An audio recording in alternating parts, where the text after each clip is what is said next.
Bilanggo sa dagat na apoy, di makahinga sa init na dumadaloy.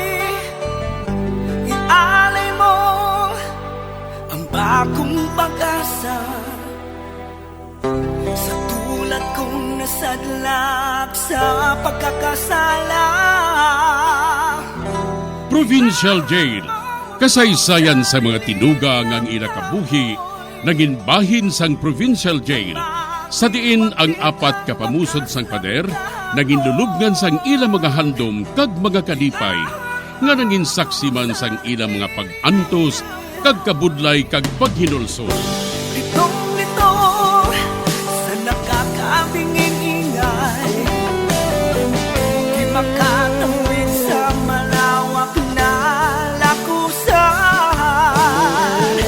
Ialay mo ang bagong pag-asa sa tulad kong nasadlak sa pagkakasala.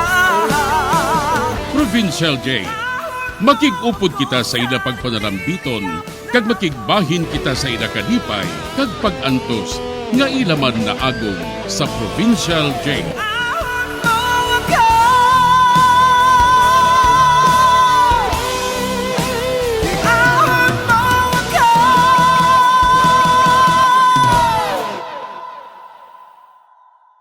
Bilanggo sa dagat na apoy, di makahinga sa init na dumadaloy. Ialay mo ang bagong pag-asa sa tulad kong nasadlak sa pagkakasala. Sa liwat maing adlaw sa inyo tanan mga palangga na mga tagpalamati, sa karon nga adlaw padayuno naton ang katapusan sang sulat, nga ginatagan naton sang kabuhi, diri sa aton panatuntunan, Provincial Jail.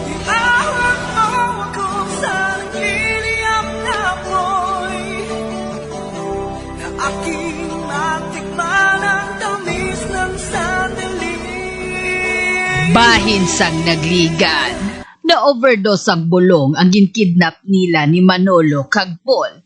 Gani nadulaan inisang pangalibutan. Kagin kamasaan nila ang lawas sini. Kag sa maayo nga palad, na-rescue inisang mga pulis kag gindala sa ospital. Na-locate ini tungod na identify ang van nga gingamit nila paagi sa plaka sini. Diri sini nga bahin mapadayon ang akon katapusan nga pagsaysay diri sa Provincial Jail. Ay, Mila, nakita ko nga may mga pulis nga naghalin diri sa balay. Ay, ano ba nang natabo? Ha? Ginapangita nila si Paul, Nay. Napangita nila si Paul? Eh nga, amad. Wala sila magsugid. Basta nagapamangkot sila, kundi na si Paul. Kag nagsiling ako, nga madugay na nga wala dre makapauli si Paul. Base ko na umid naman siya sa mga gamo. Nakahibalo kita, nga adik inang anak mo. Nay?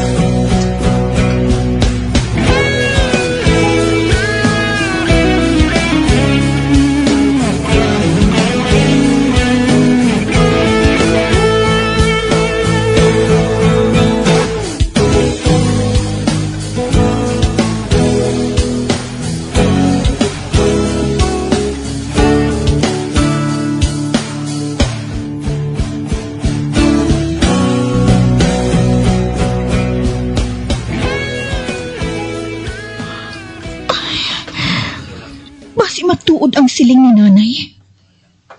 Naumid sa gamo si Paul. Ano pa? Ginapangita siya sa mga pulis.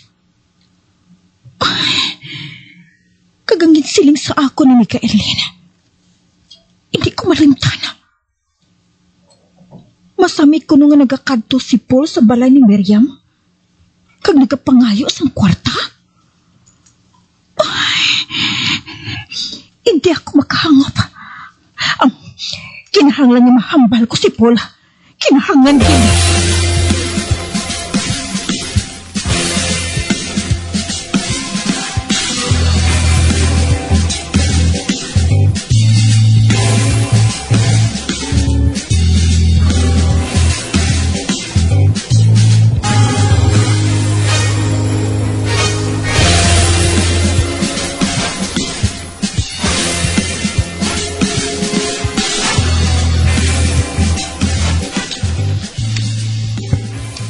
Anong siling mo, Mig Manolo? Ano sa info? Ginapainitan ko nung kita sa mga pulis. Kagwanted na kita. Kag ang mabudlay. Kay ang babae nga aton gingamit, anak gali siyang babae nga ginahimo naton nga sugar mami. Anak siya ni Miriam. Oh, shit. Pero anay ka. Maanay ka. May naisipan ako. Kung madakpa na kita, patod nga tubtob kamatayon ang presyo naton. Hindi matabuin na. May paagi pa nga makaluwas kita sa presuhan. Anay ka bala? Makikita ako sa akon Iloy.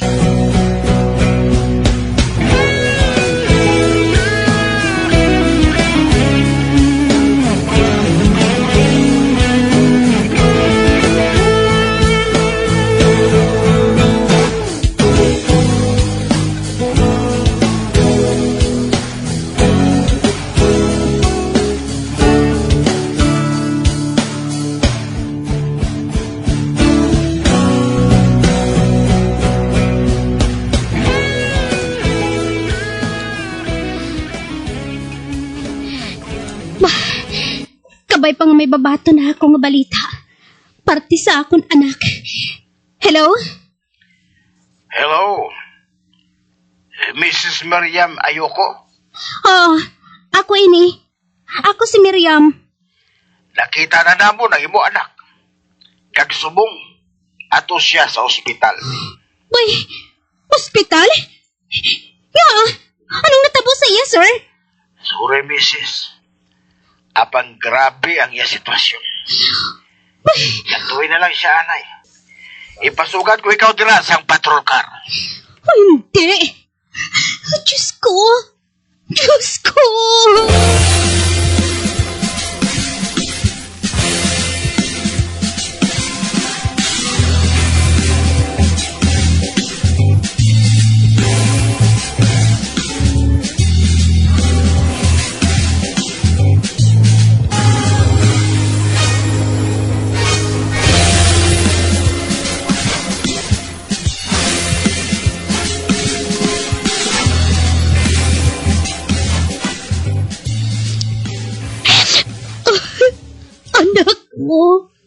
Anak ko.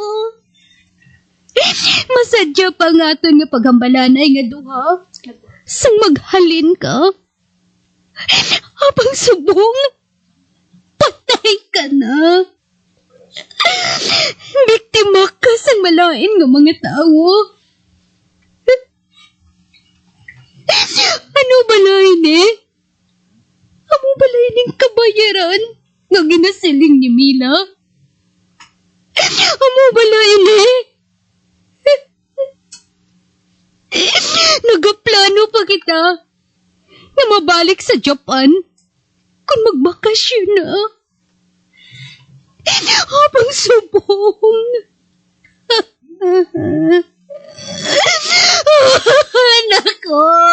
Anak ko. Oh, Diyos ko. Diyos ko. Nga, kinanglan pa nga matabo ini. Kinanglan pa.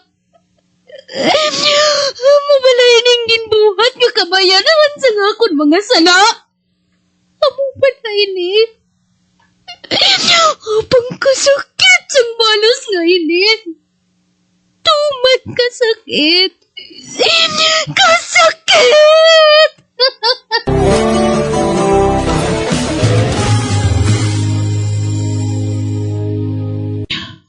Paul? O, nay. O, Salamat kinakapauli ka. Ginapangita ka sa mga pulis. amo gani kung nga nagpuli ko. Luyag ko nga mambal ka. Paul, anak, mas maayo kung makikita ka anay sa mga pulis. Nakilala ka na nila. Dakpon ka nila. Mabati bala, nay. May pabuhat ko sino. Ano, ina? Ang biktima nga kidnap namon, anak ni Miriam. Ang kirida ni tatay sang una. Ano? Nay, manggarano na sila kayo, subong. Paul, matuod ba lang nga nagakadto ka kay Miriam? Kag nagapangayo sang kwarta? Oo, Nga ginabuhat mo, ina, Paul. Nga wala ako magsiling na hukhukan mo siya sang kwarta. hindi ba lang gusto mo man nga magtimalo sa iya? Tiyara na! Natimalos ko na ikaw sa iya. Kadamo na sang kwarta nga nakuha ko sa iya. Kag nagapatis siya, nga ikaw ang nagasugo sa akon. Ano? Nga ginbuhat mo, ina, Paul. Wala ako magsugo sa imo. Agad nga buhaton mo, ina. Magpasalamat ka gani sa akon. Kaya ako na lang na matumato. Agod nga makabalos ka sa iya. Paul, hindi balos ang ginhimo mo. Kundi, ginpakahuyan mo ako sa iya. Basta ginimo ko ng para sa imo na ya. Kag mas maayo pagid. Kaya ang iya anak ang amo na biktima ni Manolo. Gani, sampat na ang imo pagtimalo sa anay. Gani, kinahanglan, padyaan mo ako. Ano nga padya? Hambalon mo si Miriam. Nga, hindi siya magpasaka sang akusasyon sa amo ni Manolo. Kag nga buhaton ko, ina. Nakasala ka mo ni Manolo. Kag wanted ka mo sang pulis. Amo gani, nga hambalon mo si Miriam. Nga hindi kami pag-iakusar. Kay kalimtan na lang nato lang natabo. Nakahibalo ka nga hindi ko mahimong inapol. Bisan hindi mag-akusar si Miriam sa imo. Dakpunta mo gihapon sa mga pulis. Madamo sa kwarta si Miriam. Mahapos lang niya pahipuso ng mga pulis. Kung may kwarta ka nga ibangal sa ila. Hindi ko ikaw magsundon, Paul. Sala, ina. Basi mahinulsol ka na eh. Paul? Ano buhaton mo? Basi maabdan man ni Dina ang natabo sa anak ni Miriam. Paul? Ay, mahimo mo, ina, sa kaugalingon mo nga utod. Ginaluwas ko lang akong kaugalingunay.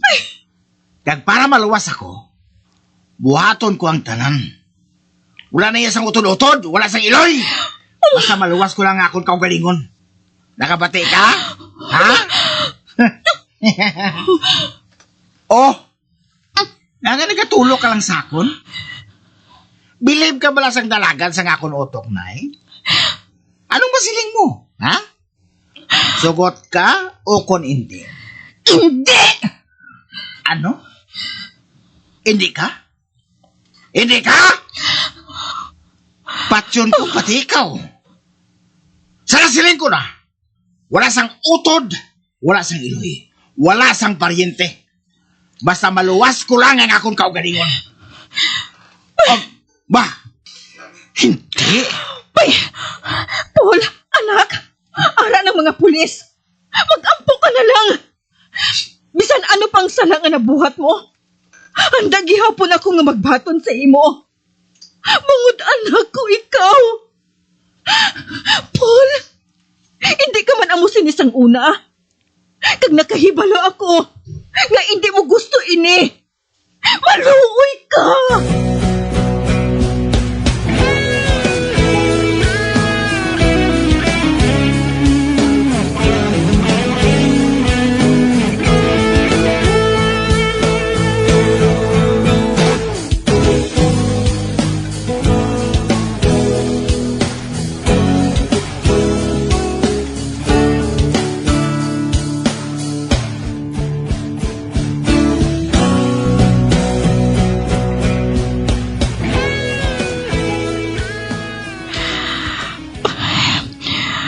Ato si Miriam. Nagatindog sa atubang sanglungan sa iya anak. Wala siya magkahibalo. Nga nakasulod na ako. Mapalapit ako.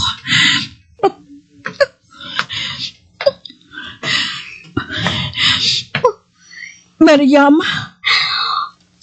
Boy, ikaw? Nagkari ka lang baladre? Agad nga suyaan ako? Nagkari ka bala? Agad nga ipanawang sa akon ang akon sala nga wala ko man paghungda. Pamangkutin mo bala ako? Kung ano ang ako nabatyagan? Subong nga ang akon anak. Hari na sa sulod sang lungon. Kag ginapatuluan ko sang luha. Hindi mo bala ako pagpamangkuton? Kung ano ang nabatyagan ko? Nabatyagan ko. Gusto ko lang naman na mapatay. Kapoy na ako. Kapoy na ako sa mga pagsukna sa akong konsensya. Mangod sa kamatayon sang bana mo. Nawala ko man paghungda ang iya kamatayon. Ginbuhat ko na ang tanan. Tagod nga mapatawad mo lang ako. Habang nagsala ako. Kapintas ang silot na gusto mo nga bayaran ko sa akong mga sala. Wala sang sala ang akong anak. Habang halos hindi ko na makilala ang iya naong. Sang makita ko siya. Pulos mga lagob ang iya lawas. Mga paso sang sigarilyo. Nakalimuan sang mga adik. Nga anak mo kasang iya kaupad. Miriam, nagkari ako. Pagod nga magpangayo sa patawad sa imo. Wala ako makahibalo sa ginhimo ni Paul. Magpati ka! Hindi! Hindi ko siya mapatawad! Hindi gusto ang pagpatawad kung wala sang hustisya nga maangkon ang akong anak! Bayaran nila ang natabo ngayon sa akong anak! Kung nakahibalo ako, nga hindi na ako pagsuknaan sa akong konsensya, mapauli ako sa Japan. Pagkatapos nga malubong ang akong anak nila, hindi mo na ako makita. Kag hindi ka na magbatsyag sang dumot pa sa akon. Bangod bisan dumtan mo ako tubtub sa katapusan, hindi ko mapatawad si Paul sa ginhimo niya nga ini sa akong anak. Ang akong anak! Nga siya pa ang nagtubos ang akong mga sala! Nga! Nga!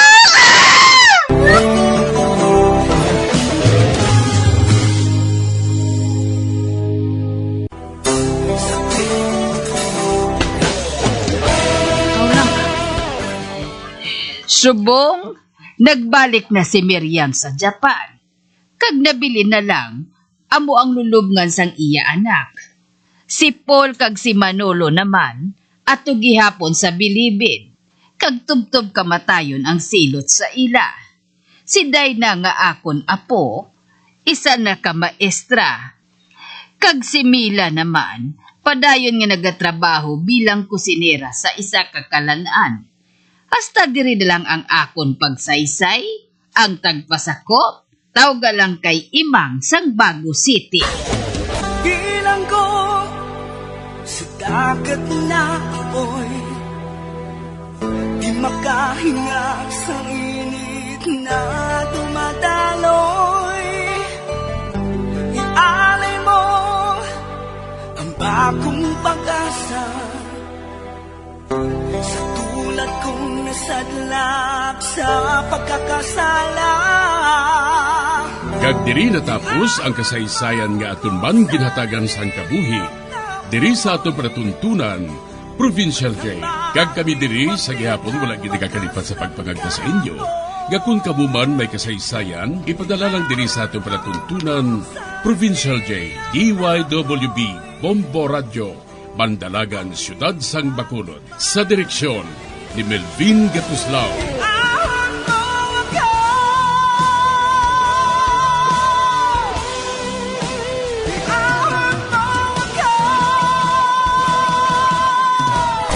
Bombo Radio Philippines. Patuloy na #1 sa drama. Fast pa Radio! Bombo!